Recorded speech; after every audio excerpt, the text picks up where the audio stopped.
Hello, everybody. Adam Parks here with another episode of Receivables Roundtable. Today, I'm here with my friend Hal Trapp with RSI. How you doing today, Hal? I'm good, thank you. So I got to meet Hal a little bit better at the ACA Ignite conference in early 2023. He was nice enough to help me film one of the Why We Go series with Mr. Roger Weiss. And, we just kind of got to chatting. I found him to be a very interesting individual working on organizational initiatives within his company to help them continue to improve. But for anybody who hasn't had the opportunity to meet Hal like I have in person, Hal, could you tell everybody a little bit about yourself and how you got to the seat that you're in today? Sure. So I started in healthcare collections in 2008 for AmCall Systems, where I worked on first-party collections, managed a team of people there. Thought I was done with the collection industry. It wasn't done with me. So after a year break, I was with BCA Financial Services, where I was their director of revenue cycle. Again, exclusively healthcare-based collections. Was there for several years before moving to RSI, where I started running a first-party collection operation. And then a couple years ago, worked with the CEO in developing this role as a Vice President of Organizational Initiatives. Well, it sounds like you're going to have some unique challenges in that role, right? Because actually transforming organizations and pushing initiatives through all levels of your kind of organizational hierarchy can be a challenging task, and having somebody dedicated to that, I'm sure, is having a positive effect on your organization. Can you tell us a little bit about RSI on the whole and like what it is that you guys do there? Sure. So RSI is about a 600-person healthcare receivables management company at this point. We do third-party collections, first-party collections, insurance billing follow-up, as well as several other services for hospitals and large physician practices. Okay. So you guys are real heavy in the healthcare space, which means that you are We are. going through a lot of organizational change right now as so many different things are in flux as it relates to medical debt collections.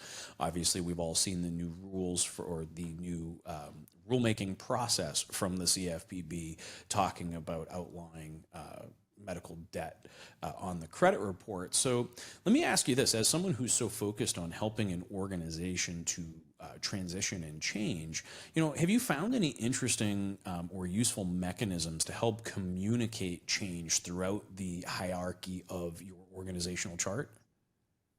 Absolutely.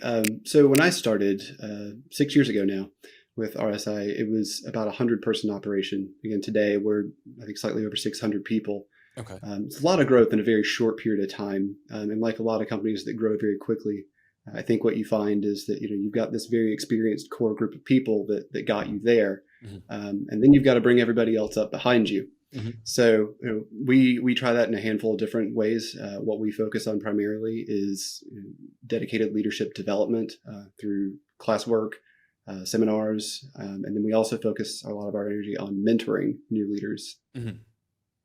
Well, that's interesting.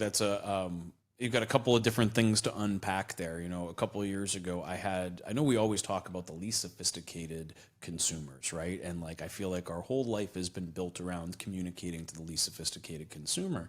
But it was a few years ago, I had an employee on one of my teams come in and say, look, although I've been in the industry for some time, I've never really had the opportunity to kind of learn beyond just the job role that I was functioning in at my last organizations.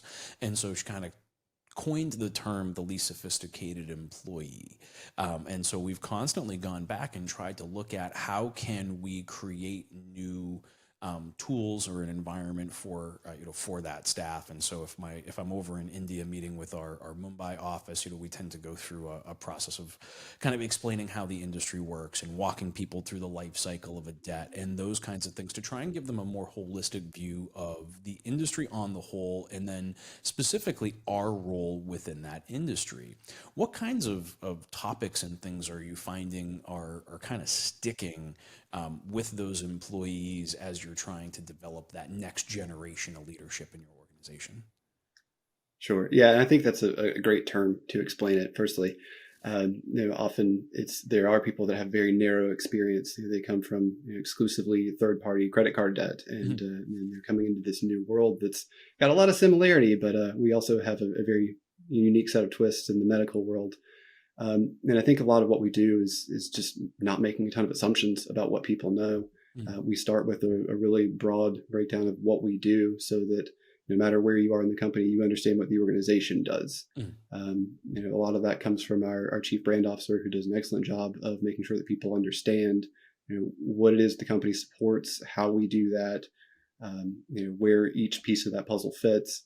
And then from there, it's about developing the soft skills. We want leaders who are effective communicators, which often means that they are effectively over communicating, right? Because if you're not communicating about twice as much as you think you need to be, you're probably not saying enough. So we try to teach people, how to structure emails in a sensible way that supplement your verbal conversations. Mhm. Reasonable times to check in with employees and how to set up those conversations as well. There's a lot of time spent on soft skills.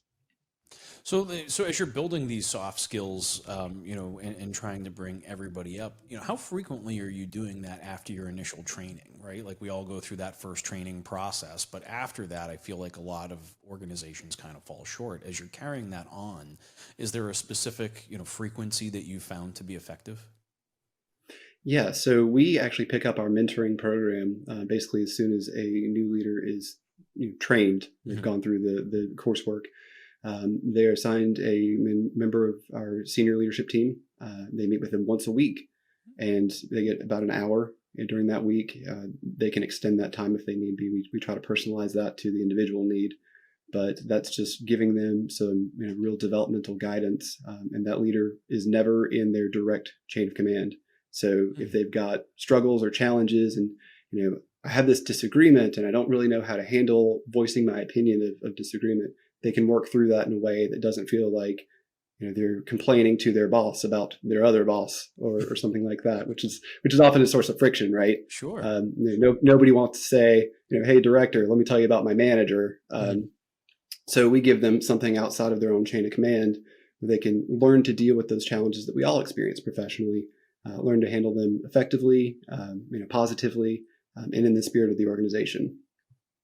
That's very interesting, right? So, kind of breaking that chain of command so that you're not complaining to your boss's boss about something that happened on a Tuesday. It also probably would feel a lot more petty coming from that employee who's really looking to develop, and providing that additional insight, I think is really interesting. Are there some specific topics beyond the soft skills, like receivables kind of related items, that have really been sticking with those employees throughout their growth? I think it's largely just understanding how the industry is changing to a very customer focused environment. I think people have an idea of what collections is in so many ways, and we've all been through this transition as an industry, uh, and we're having to learn a new way of doing things, right? Where it's very focused on the consumer, Mhm. and especially in the medical world, a lot of that becomes very very patient focused, and it's you're far more likely than you were 10, 15, 20 years ago to stop collecting and do something else, right? With some sort of customer service action. So, we spend a lot of time kind of teaching people how to frame that and say, look, this call is great. There's money on this call, and that's fine, but there's more at stake than just this one call. Understand how this fits into the bigger package of a client's reputation, our reputation with our clients, our reputation with regulators. So we try to really focus on seeing the bigger picture and not getting kind of lost in the moment there. Sure. And as you're currently going through a lot of different environmental changes around you, right? Like your external environment to your organization is changing rapidly. And it sounds like you've got a lot of these one-on-one opportunities for growth. How are you communicating these broader swath changes across your organization? Like, how do you share the news that, like, hey, we've been credit reporting forever, and like they're going to try and take that leg of the stool away? But how do you communicate that on a larger scale? Is there separation between the hierarchical levels and the messaging that's going out to them? Or is it like singular messaging that you're sharing down? Is it one communication? Are you passing the communications down the chain? Just trying to get an understanding of kind of how you would communicate an external environmental change internally within the company. Sure. Yeah. I think a big part of it is being very open with people early on. Generally, that's in the form of some sort of written communication they can reference. What's the change? Why is it happening? How are we responding? Following that, and usually in the body of that same communication, we're giving those leaders an invite to commonly what we do is lunch and learns. So, next Thursday at noon, bring a lunch, be on camera, don't be on camera, we don't care, show up, and we're going to talk about this topic. So you've gotten this initial communication that will give you, the immediate need to knows, and will give you the company's response to that. Following that, you can come to this meeting and you can get sort of a detail of exactly what that looks like for you as an individual. You can ask questions that maybe you didn't want to hit reply all in an email to, and just have a conversation about things in a very open and easy way to do that. Well, making that communication available to everybody sounds like an important function, right? Like enabling everyone to have kind of those fun conversations. But now you've brought up a couple of different communication methods. I want to go back and try and catalog these a little bit. We've talked about lunch and learns. We've talked about direct reports. What other kinds of engagement are you finding between the different levels of your org chart? Sure. I think it all starts with our leadership team. So what we do is anybody with a director title or greater is part of a broader leadership team. For us, that's about 40 people at this point, and we routinely bring those folks in person. We'll spend a day together. We'll cover some hot topic things. We'll sort of explain some of the bigger mission steps ahead over the next quarter or the next several weeks. We'll get that group really comfortable with each other. And it's important that those folks all see each other as resources. So once that relationship exists, it becomes very easy to then transfer communication from that group to everybody that supports those teams. So they all understand the mission in the same way. They can relay to managers, supervisors, any sort of support personnel, and everybody has a common understanding because we've worked for that initial group to be very tight and very well linked together. Wow, it sounds like you guys have got a lot of different pieces. I like these individual, communications and those opportunities, but that sounds like your broader communications. You've got a lot of people to communicate to, right? Like when something happens, it's not like you can even sending out an email to 600 plus people. Like that's a significant lift because you've got to consider all of these different angles and who's reading it and what's their perception of what they're reading from their point of view. How, like, who's actually sitting down and writing those within your organization, right? Is that something that you do in kind of as you're managing organizational change, or do you have like an internal communications department that's kind of assisting with those with those comms? Yeah, it's an excellent question. I think the biggest part for us is making sure that if we're sending an email to 600 people, that it's something worth reading, right? Because it's the easiest thing in the world to ignore is an email. And if you get a dozen to that same group of 600 people, you get very adept at not reading anything because it's all overwhelming. And you open it and say, "There's this many words on the page." Maybe later, and maybe later is definitely never, right? And we understand that up front, so we try to make sure that if we're going to send it, it's infrequent enough that it's important. So we schedule things out front, even just from the beginning standpoint. We say, we've already sent an email to all of our staff on Monday. We're not doing it again on Tuesday. It's probably not going to happen on Wednesday. We can hold that till Thursday, Friday, or the next week.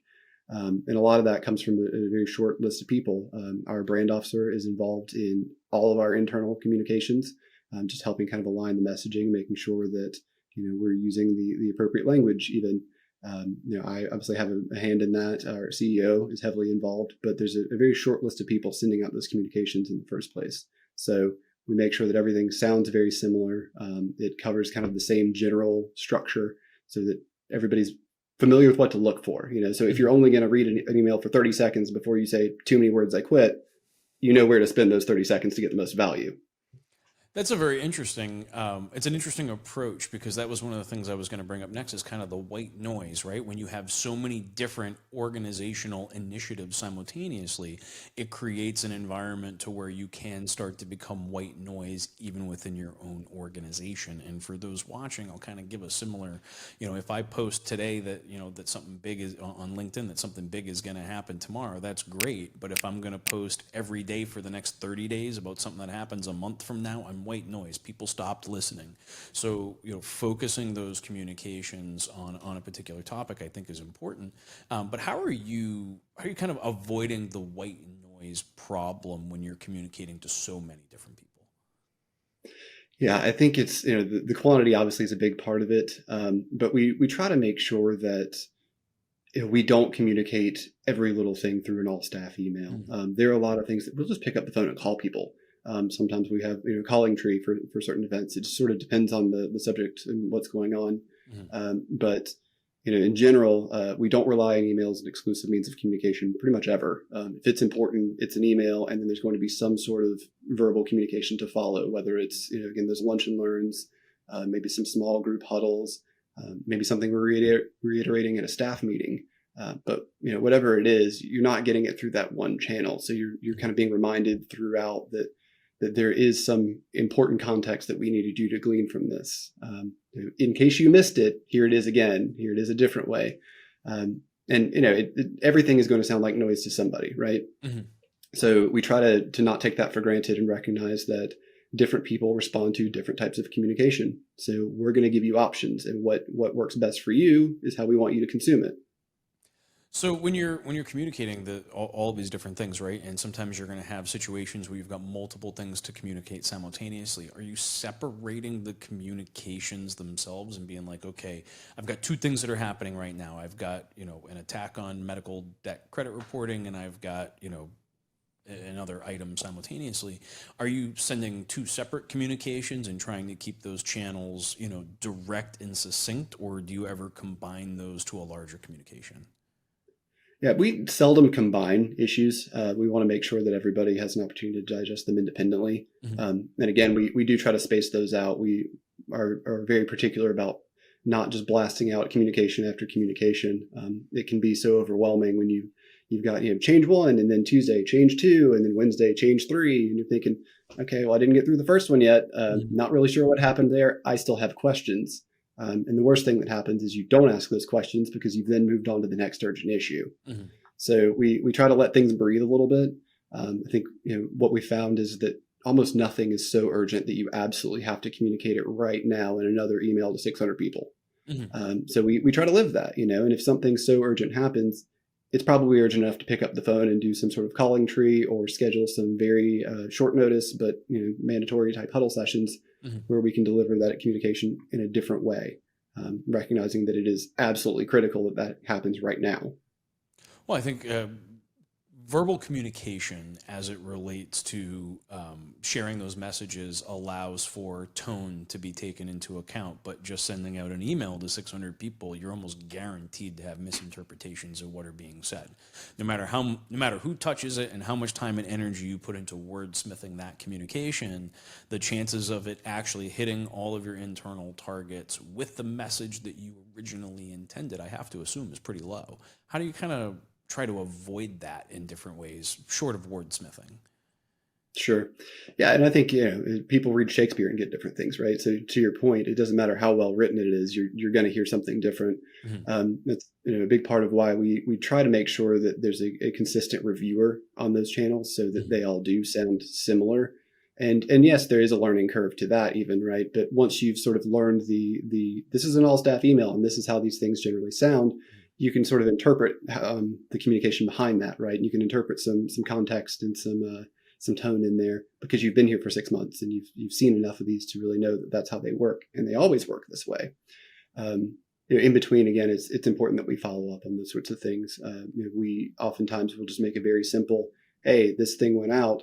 Have the supervisors follow up with the team and just say, guys, look, reiterating this in a tone that you're really familiar with because you interact with me every day. This is the communication again. Any questions? Anybody need to ask anything clarifying? Let's do that here. But it does require a lot of alignment as an organization to do that, right? We spend a lot of time communicating. Sure, and I'm sure the bigger you are, the more difficult that becomes, right? It's a lot of communication. Well, Hal, I thank you so much for coming on and having this chat with me today. I mean, clearly there's a reason that you're driving organizational change within your own company, and you've clearly thought through a lot of these communication challenges that I think a lot of our audience are facing as we go through a rapidly changing environment in the receivables management space, and more specifically in that medical collection space. For those of you that are watching, if you have additional questions that you'd like to ask Hal and myself, you can leave those in the comments on LinkedIn LinkedIn and YouTube, and we'll be responding to those. If you have additional topics that you'd like to see us cover, you can put those in the comments below as well. And hopefully I can get Hal to come back and help me create great content for a great industry. But until next time, Hal, thank you so much for coming on. I really appreciate you. This was great. Thank you for having me. Absolutely. And for all of you watching, thank you guys for your time and attention today, and we'll talk to you all again soon. Thanks so much, everybody.